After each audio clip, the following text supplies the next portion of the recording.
अस्सलामुअलैकुम व आदाब नाजरीन। आज सुबह से डोडा में एक बड़ी हलचल मची थी जिसमें आपने देखा कि किस तरह से एमएलए डोडा और पुलिस के बीच रसाकशी चल रही थी। कल भी जो है वो एमएलए डोडा ने कुछ वीडियोस अपलोड किए और उसमें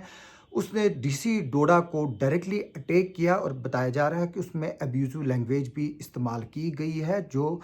लैंग्वेज इस्तेमाल नहीं की जानी चाहिए थी। लेकिन अब सुबह से जो है वो खबरें गर्म थी कि मेराज मलिक को पहले डिटेन किया गया, फिर उसने खुद लिखा कि उसको अरेस्ट किया गया। अब ये खबर आ रही है कि मेराज मलिक पर पब्लिक सेफ्टी एक्ट जो है वो लगाया गया है। जी हाँ, बिल्कुल, अब ये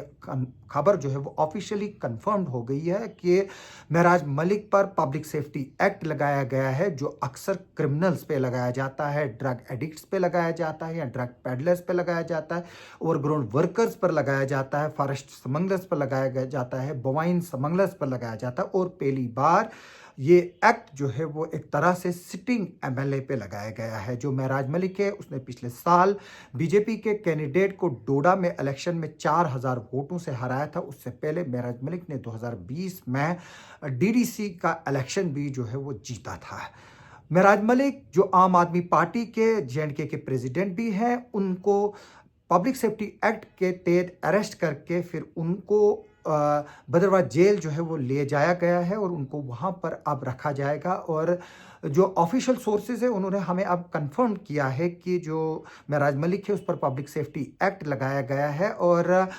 ये पब्लिक सेफ्टी एक्ट जो है वो होम डिपार्टमेंट की मर्जी से लगाया गया है, यानी कि इस पब्लिक सेफ्टी एक्ट लगाने में जो है वो होम डिपार्टमेंट का अप्रूवल लिया गया है और उसके बाद जो कॉम्पिटेंट अथॉरिटी है उसने जो है वो इस पर पब्लिक सेफ्टी एक्ट लगाया है। और जो पब्लिक सेफ्टी एक्ट के लिए प्रोसीजर जो है वो इनिशिएट किया जाता है, वो पुलिस करती है, फिर डिप्टी कमिश्नर जो कंसर्न्ड है उसको एग्जामिन करके उसको होम डिपार्टमेंट को भेजती है और या डिविजनल कमिश्नर को भेजती है, या खुद जो है वो अथोराइज्ड होता है पब्लिक सेफ्टी एक्ट लगाने के लिए। लेकिन यहाँ पर बताया जा रहा है कि जो पब्लिक सेफ्टी एक्ट है वो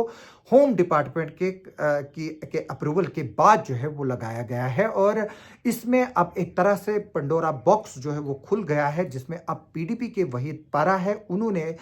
इसको कंडेम करते हुए एक जो है वो वॉइस को मजल करने की बात की गई है और डेमोक्रेटिक सेटअप को जो है वो इससे नुकसान पहुंचेगा। जबकि सजाद लोन जो है पीपल्स कॉन्फ्रेंस के और साबका मिनिस्टर जो बीजेपी की गवर्नमेंट में रहे हैं, उन्होंने भी इसको एक जो है वो एक कंडेमनेबल एक्ट बताया है और इस पर मजम्मत की है और इसको फौरी तौर पर जो पॉलिटिकल क्लास है वो रिवोक करने की बात कर रहे हैं। अभी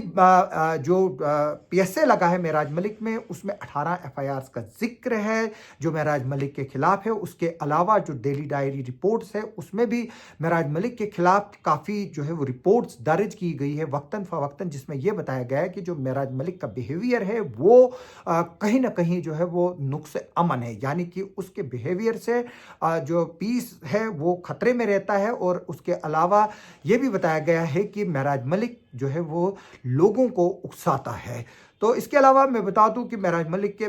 खिलाफ जो है वो कुछ डेफेमेशन केसेस भी कोर्ट में चल रहे हैं, जिनमें साबका वजीर गुलाम मोहम्मद सरूरी का केस भी जो है वो शामिल है। और उसके अलावा उसको कई केसेस जो है जो इस वक्त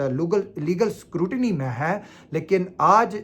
उस वक्त जो है वो डोडा में हलचल मच गई जब मेराज मलिक और पुलिस के बीच में जो है वो एक तरह से रसाकशी शुरू हो गई। और उसके बाद पहले ये खबर आई कि वो डिटेन किए गए हैं, लेकिन अब हमें कंफर्मेशन है कि उसको पब्लिक सेफ्टी एक्ट के तहत जो है वो बुक किया गया है। इसी के बाद जब ये हुआ है, इसके बाद जो पॉलिटिकल क्लास है जम्मू कश्मीर में वो एक तरह से हिल गई है, क्योंकि हमने पिछले दिनों देखा था कि किस तरह से उमर अब्दुल्ला और पुलिस वाले जो है वो आपस में रसाकशी कर रहे थे जब वो मज़ार शोदा के लिए जा रहे थे। जब 13 जो जुलाई है, जो यहाँ पर एज ए मार्टियर डे मनाया जाता है, उस दिन उमर अब्दुल्ला और महबूबा मुफ्ती को जो है वो होश में नज़रबंद किया गया था। और उसके बाद जब अगले दिन वो जा रहे थे वहाँ पर, तो उनकी वहाँ पर जो है वो पुलिस के साथ एक तरह से जो है वो धक्का मुक्की के कगार पर जो है वो बात पहुँची थी। और उमर अब्दुल्ला को जो है वो फिर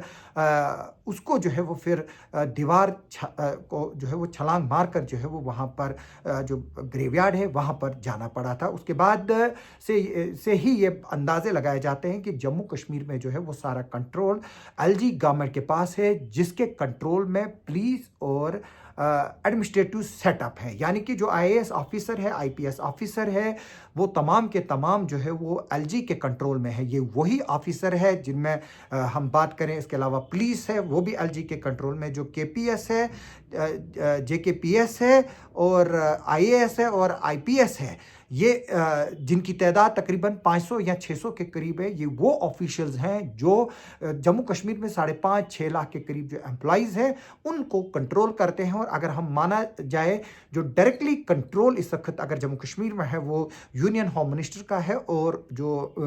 यहाँ के एलजी है उनका है। तो अगर हम बात देखें तो इस डिसीजन के बाद जो महराज मलिक पर पब्लिक सेफ्टी एक्ट लगाया गया है, इसके बाद एक पंडोरा बॉक्स जो है वो खुल गया है और इसके तहत किसी भी एमएलए को जो है वो अब पब्लिक सेफ्टी एक्ट के तहत जो है वो बुक किया जा सकता है। और दूसरी तरफ से जो कानून पार्लियामेंट कमेटी को भेजा गया है, जिसमें कोई भी चीफ मिनिस्टर अगर 1 महीने से ज़्यादा कस्टडी में रहे तो वो जो है वो ऑटोमेटिकली उसको टर्मिनेट समझा जा सकता है, चाहे वो एमएलए हो, चाहे एमपी हो, चाहे वो मिनिस्टर हो। तो अब जो महराज मलिक वाला मसला है, मैं बता दूं कि इसके पीछे पिछले दिनों जो हेल्थ सेंटर वहां पर है कैंचा में, उसको लेकर जो है वो झगड़ा हुआ था और जो महराज मलिक है उसने उसका जो शिफ्टिंग है उसको रोक दिया था, क्योंकि उसका इल्ज़ाम है वहाँ के लोगों का कि जिसकी बिल्डिंग में उसको रखा गया था उसको 4 साल से जो है वो रेंट नहीं मिला रहा था और उसको जो है वो पहले गवर्नमेंट को क्लियर करना चाहिए था। और जो वो सेंटर है वहाँ से क्यों हटाया जा रहा है, उसकी ड्यूज़ को क्लियर किए बगैर, और जो एमएलए है यानी कि महराज मलिक है उसकी कंसेंट के बगैर उसको जो है वो क्यों जो है वो वहाँ से हटाया जा रहा था। अब क्योंकि डीसी डोडा जो है वो इस जो जंग एक तरह से थी महराज मलिक के साथ, उसमें तो वो जीत गए, लेकिन अब जो ये डिसीजन है इसने एक पॉलिटिकल क्लास जो इस वक्त डिवाइडेड थी उसको जो है वो एकजुट कर दिया है। यानी कि बीजेपी के अलावा जितने भी जो एमएलएज हैं वो अब इससे जो है वो एक तरह से एक प्लेटफॉर्म पे आ जाएंगे और महराज मलिक को जो है वो एक तरह से एक पॉलिटिकल माइलेज अब मिल रही है और उसको एक पब्लिक सिंपैथी मिल रही है। क्योंकि अक्सर हम देखते हैं कि लोग जो है वो सिस्टम के खिलाफ होते हैं, यानी कि एडमिनिस्ट्रेशन और पुलिस के खिलाफ जो है वो हमेशा लोग होते, चाहे ये कितने भी अच्छे काम करें, लेकिन लोगों में इनकी इमेज जो है वो कहीं ना कहीं जो है वो एक गलत होती है। और इसकी तरफ जो है वो अगर हम देखें तो जो ये डिसीजन है ये महराज मलिक के लिए एक जो है आगे चलकर जो है वो को एक बेनिफिशियल मिलेगा, क्योंकि महराज मलिक जो है वो अभी यंग है, उसको जो है वो अभी 30-35-40 साल का जो है वो पॉलिटिकल कैरियर है। तो आगे चलकर जो है एमपी इलेक्शंस जब होंगे तो जब यहाँ पर डिलिमिटेशन होगी 2026 में, तो अगर चिनाब वैली की सीट जो है वो स्प्रेड होती है तो जाहिर से तौर पर है कि जो महराज मलिक है वो 2 तरह के काम कर सकता है, या तो वो खुद के लिए जीत सकता है या बीजेपी के लिए फिर जीत के दरवाजे जो है वो खोल सकता है। क्योंकि महराज मलिक का आगे चलकर प्रोग्राम जो है ये तय था कि वो एमपी इलेक्शन जो है वो लड़ेंगे। अब ये देखता होगा कि इस पर अब ऑफिशियल स्टेटमेंट क्या आते हैं, एलजी ऑफिस से क्या स्टेटमेंट आता है, डीसी डोडा और डोडा की पुलिस जो है वो इस पर क्या प्रेस स्टेटमेंट इशू करती है कि जो पैसे को लेकर और बाकी सब चीज़ें जो है अभी इसमें देखना होगा कि चीफ मिनिस्टर ऑफिस का क्या रिएक्शन रहेगा इसमें। और इसके अलावा जो स्पीकर है, क्योंकि जो महराज मलिक है वो एक सिटिंग एमएलए है, तो इसमें अब ये देखना होगा कि जो स्पीकर है लेजिस्लेटिव असेंबली के, उनकी तरफ से इस पर जो है वो क्या रिएक्शन रहेगा। हमारी इस खबर पर और पॉलिटिकल रिएक्शंस पर आगे नजर बनी रहेगी। आप हमारे साथ बने रहिए।